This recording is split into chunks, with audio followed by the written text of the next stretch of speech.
There is a particular kind of performer who doesn't need to fill every second of a stage with movement. Someone who understands that stillness, when used with precision, hits harder than any flip, any spin, any high note. Someone who has trained so long, so relentlessly, that restraint becomes its own kind of power. ParkJimin is that performer.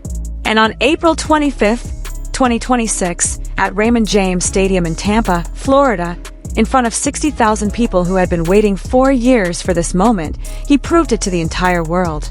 This is the story of one song, one performance, and why Billboard, one of the most respected music publications on the planet, chose to highlight it as the standout moment of BTS's first American concert in nearly half a decade.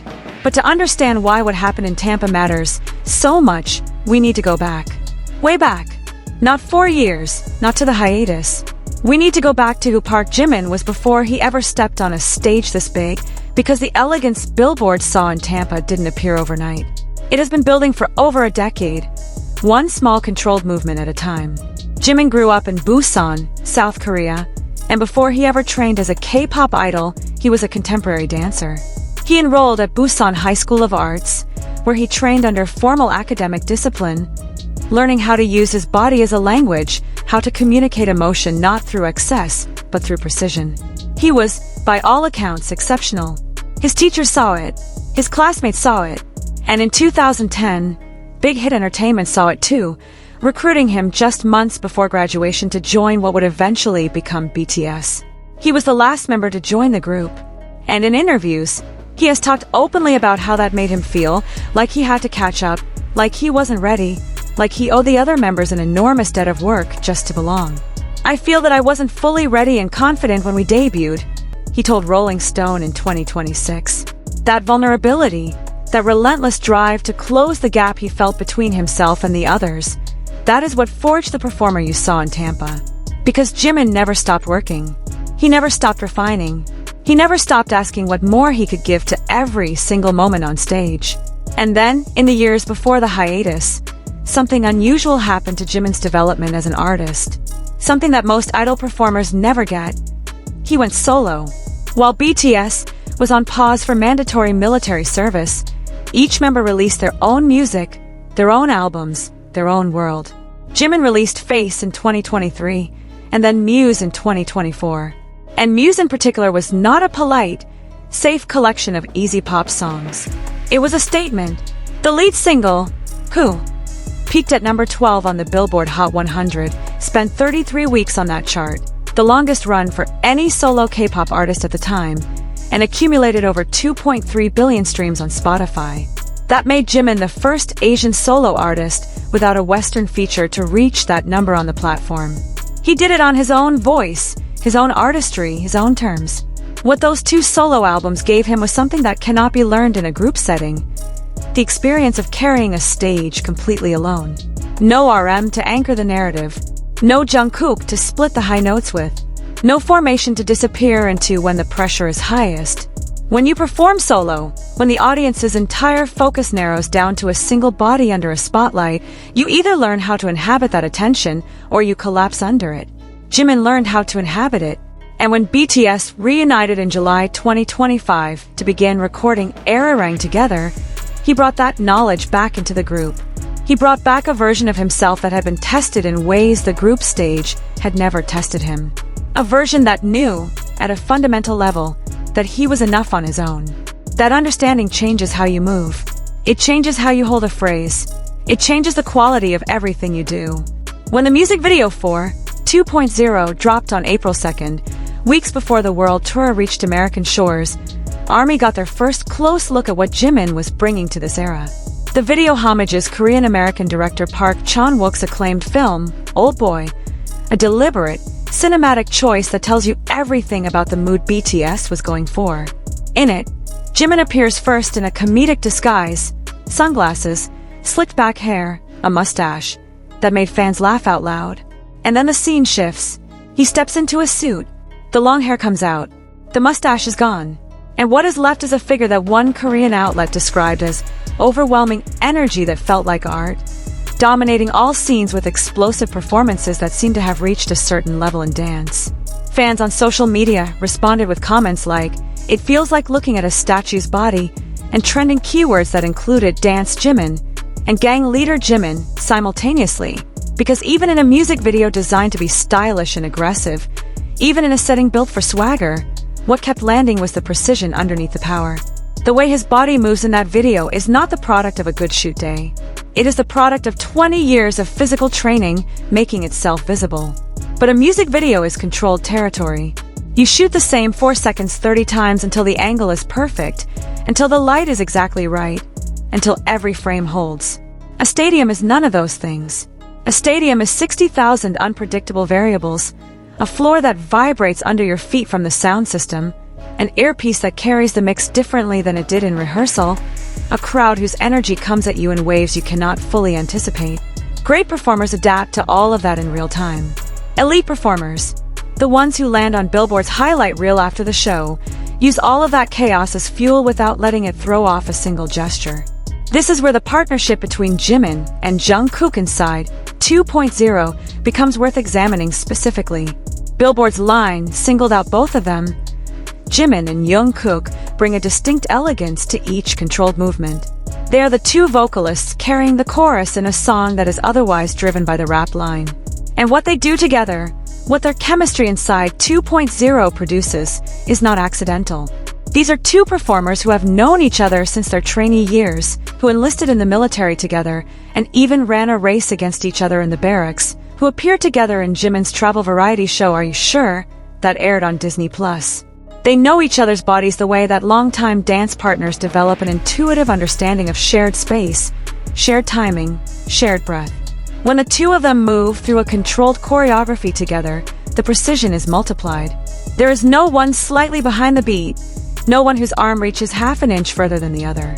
There is a shared aesthetic understanding that comes from years of performing alongside each other, and it shows in Tampa in the way that Billboard noticed it as something distinct. Something that set a moment apart inside an already extraordinary night. The word elegant is worth pausing on for a moment because it is not a word that typically gets applied to idol performance in mainstream American music coverage. It is a word from classical arts criticism, from dance reviews and opera assessments and fashion commentary. It implies a particular relationship between form and function, where nothing is excessive, where every element serves the whole, where the restraint itself becomes expressive. When Billboard uses it to describe Jimin inside a trap-influenced hip-hop track, they are doing something unusual. They are applying classical movement vocabulary to a genre context that typically celebrates the opposite of restraint. Hip-hop performance aesthetics value power, presence, impact, size. Elegant is not the goal. And yet Jimin and Jungkook brought elegant to a trap beat in a stadium, and it landed so hard that Billboard put it in writing. That tells you something specific about what level of craft is operating here. It tells you that the artistry is sophisticated enough to transcend genre conventions, that what Jimin is doing is not just good K-pop idol movement. It is refined enough to be described in terms that apply to entirely different disciplines of performance. Fast forward to 2026, BTS's military hiatus is over. All 7 members have returned. They've recorded Arirang, a title taken from one of the most beloved traditional Korean folk songs in existence, a 600-year-old melody that has carried the Korean people through colonization, war, and longing. The album is BTS at their most intentional. It entered the Billboard 200 at number 1 with 643,000 first-week units, the largest opening week for any group since the chart began measuring by units in December 2014. The lead single, Swim, debuted at number 1 on the Billboard Hot 100, making it BTS's 7th chart topper on that list. 13 other tracks from the album bowed on the same chart simultaneously. The music world had been waiting for BTS to come back. And when they did, they came back as something different. Part of what made Arirang different was a conscious artistic decision, one that HYBE's chairman and founder Bang Si-hyuk discussed openly with Billboard. He said he had pushed BTS to scale back their elaborate choreography. His exact words to the members were, "You already possess the kind of aura that can command a stage just by existing. For artists like you, standing still can be more than enough." He added, "If you've chosen to open a new chapter, then you need to present a new kind of performance, one that allows the music itself to be heard. This was not a small ask. BTS built their reputation, in part, on some of the most technically demanding, intricately synchronized choreography in global pop music. Their fans have spent years studying their formations, dissecting their arm placements, rewatching their performances frame by frame. Telling BTS to do less, to trust the music, to trust themselves, was a radical instruction.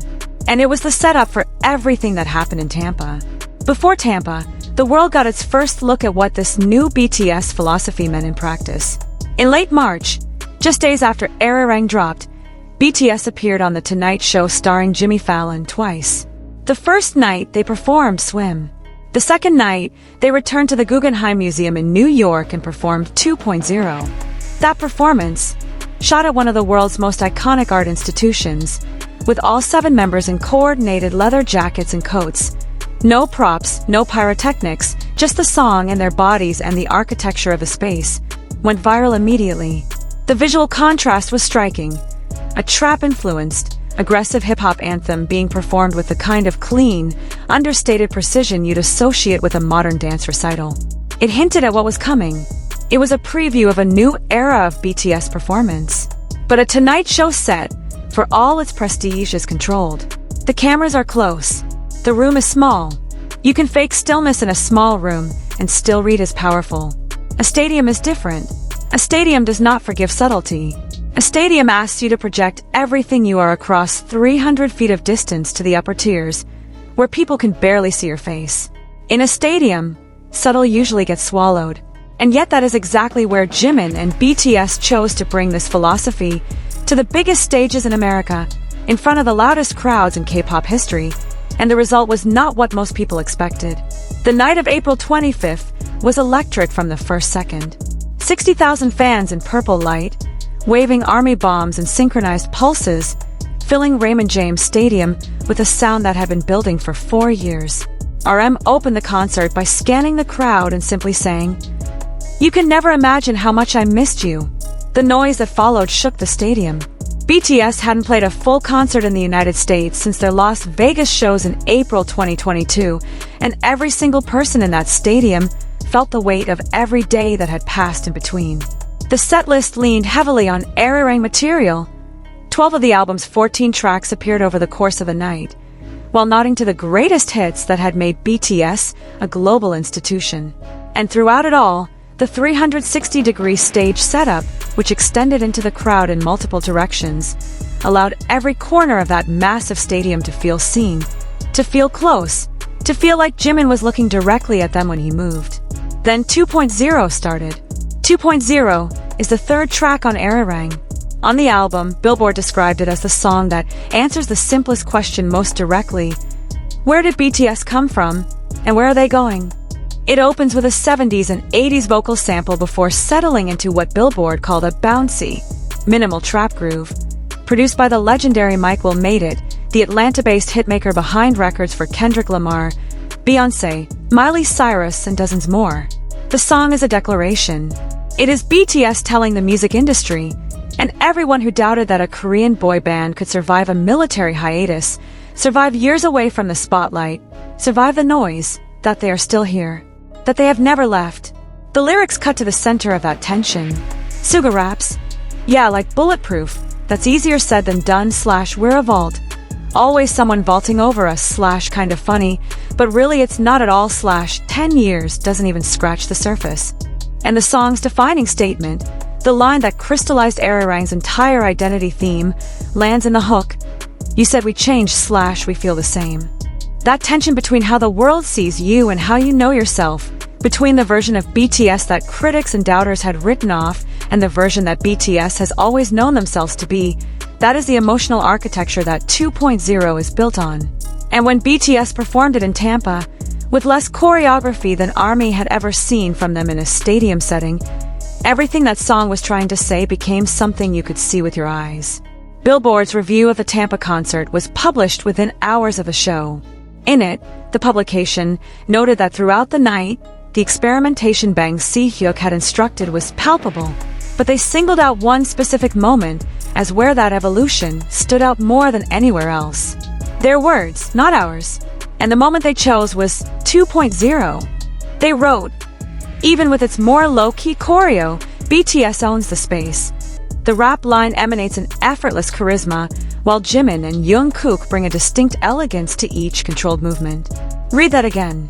Not flashy, not acrobatic, not high energy, elegant, controlled, distinct. These are the words Billboard chose to describe Jimin in what they identified as the evening's most striking performance moment. In a show that included fireworks and light installations and massive LED displays, and the kind of production scale that only the world's biggest pop acts can afford, the thing that registered most to Billboard was the quality of a movement, the precision of restraint, the power of a performer who knew exactly how much to give, and chose to give exactly that. What makes that Billboard observation even more remarkable is the context of the song itself. 2.0 is not Jimin's song. Not specifically. It is primarily a rap track, led by Suga, J-Hope, and RM, who collectively carry the verses with the kind of aggressive, declarative energy that the production demands. The vocal line's role in 2.0 is to anchor the chorus, to provide the melodic counterweight to the rap verses, to be the thing that pulls the track back to something singable and emotional every time it threatens to fully tip into pure hip-hop territory. In the studio, Billboard had already flagged that Jimin handled that job with something they hadn't expected, what they called expanded vocal tone, a broader instrument than the one they had cataloged before. A voice that could anchor hip-hop adjacent production as convincingly as it could anchor a ballad.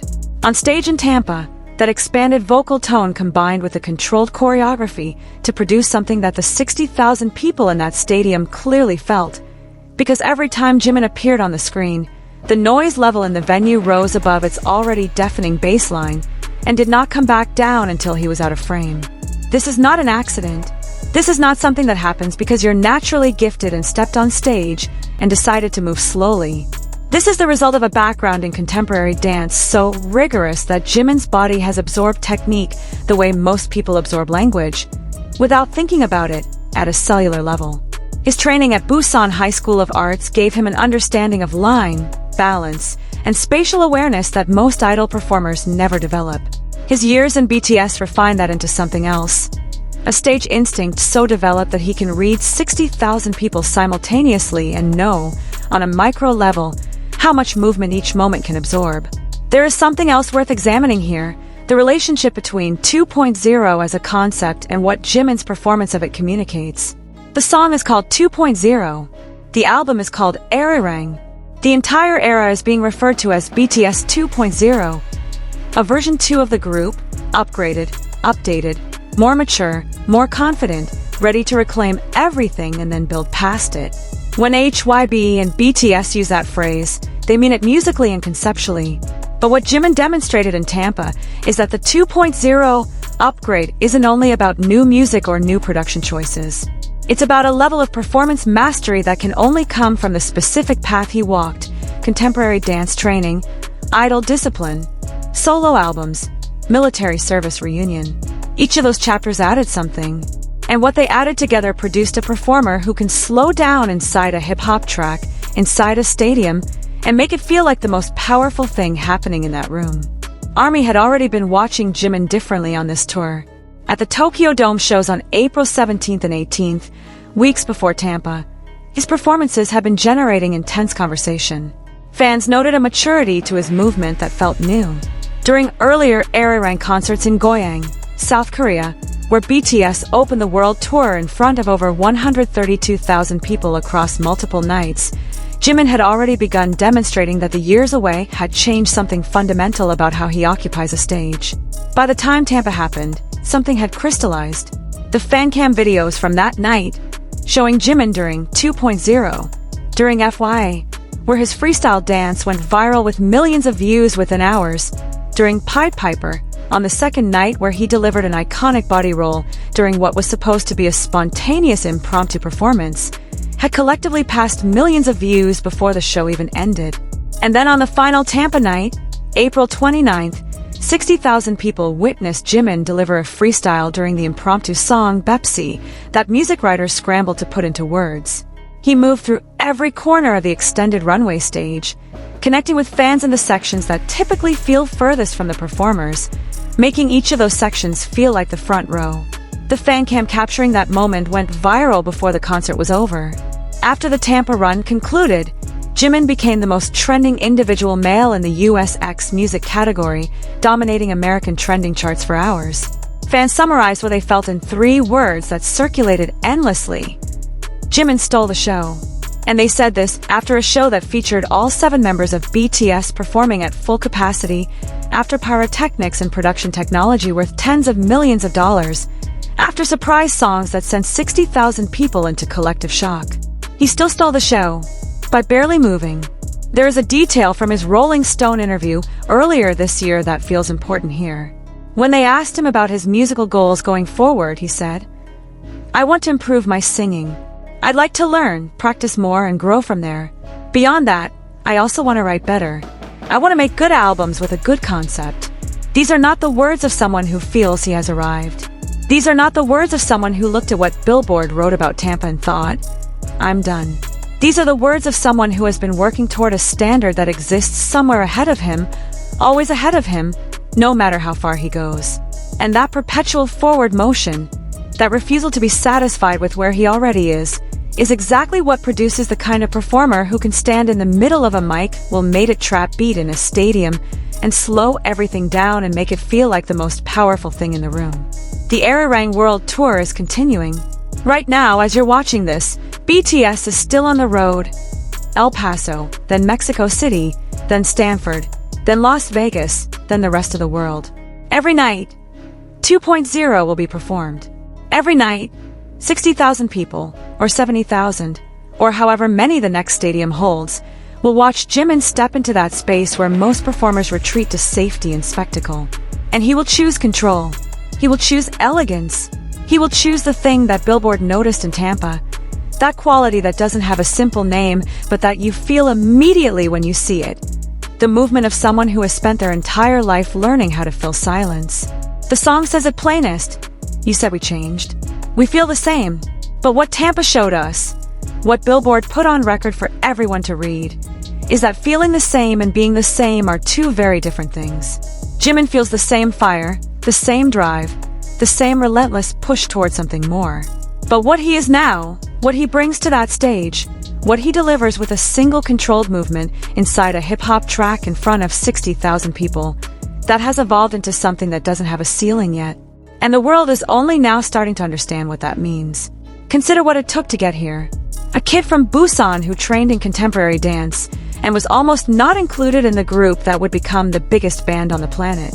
A performer who spent his entire debut era feeling like he was chasing something he couldn't quite reach. A solo artist who built a parallel career so successful that his song spent 33 weeks on the American chart without a single Western feature, on his own vocals, in a K-pop musical tradition that mainstream American radio had spent years refusing to fully embrace. A man who enlisted in the military alongside his bandmate, ran a race against him in the barracks and finished second, and then used every one of those days of discipline and structure and forced separation from the stage to come back with something he hadn't had before. All of that is in the room when he performs 2.0. All of that history is in the controlled step, the precise arm placement, the quality of attention that Billboard recognized and named. There is a version of this story that focuses on the numbers, the streaming figures, the chart positions, the economic impact of a world tour projected to generate over $500 million in North America alone. Those numbers are real and they matter. But they are not the reason people were still talking about Jimin's 2.0 performance days after the Tampa shows ended. The reason people were still talking is harder to quantify. It has to do with what it feels like to watch someone operate at the exact intersection of everything they have ever learned, everything they have ever worked for, and everything the moment is asking of them. That intersection doesn't happen all the time. But when it does, you don't forget it. You clip it. You rewatch it. You send it to people and say, watch this part. You write about it in Billboard. The Arirang World Tour has 85 dates across 34 cities and 23 countries. It will continue through 2027.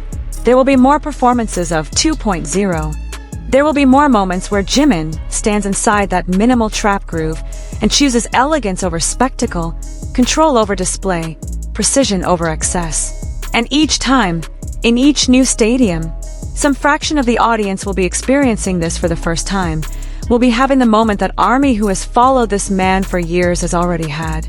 The moment where you understand what kind of performer he actually is.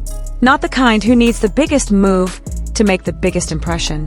The kind who has trained himself so completely that the smallest deliberate gesture lands with more weight than anything louder could.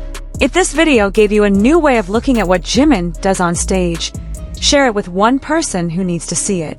And if you're an ARMY who already knew, who has been watching this man work for years and waiting for the moment the rest of the world finally caught up, drop a comment below.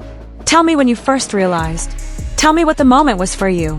Because there is always a moment. And after Tampa, after Billboard, after 60,000 people and one song and a handful of controlled movements that the music press couldn't stop writing about, a whole lot more people are having that moment for the very first time.